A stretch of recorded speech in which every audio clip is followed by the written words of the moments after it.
Ukraine war జరుగుతుంది, మనకు సంబంధం ఏంటని అనుకోవద్దు. సడన్గా మన యూరియా పెరిగిపోయింది ధర అంటే యుక్రెయిన్ వార్ వల్ల.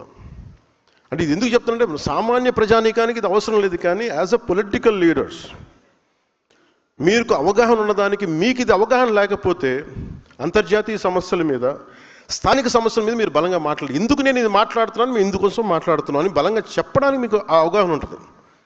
అందుకు నేను చెప్తాను. అలాగే కల్చర్ మ్యాటర్స్. మన సిద్ధాంతాలు కూడా కల్చర్ గురించి ప్రత్యేకించి ఉంటుంది. భాషా యాసల్ని గౌరవించకపోతే, సంస్కృతిని గౌరవించకపోతే చాలా గొడవలు వచ్చేస్తాయి. ఒక్కొక్క 60-70 కిలోమీటర్లు మన ఉత్తరాంధ్రలో ఒక యాస ఉంటుంది, దాన్ని వెటకారం చేయడానికి కుదరదు. అది ఆ భాషతో యాస తాలూకు అందం అది. సో మిగతా జిల్లా వాళ్ళు అట్లాగే చూసుకుంటే చిన్నప్పుడు నేను వినేవాడిని అవన్నీ. సో అందుకని ఈ భాషా సంస్కృతుల్ని కాపాడకపోతే, గౌరవించకపోతే చాలా సమస్యలు ఉత్పన్నమవుతాయి.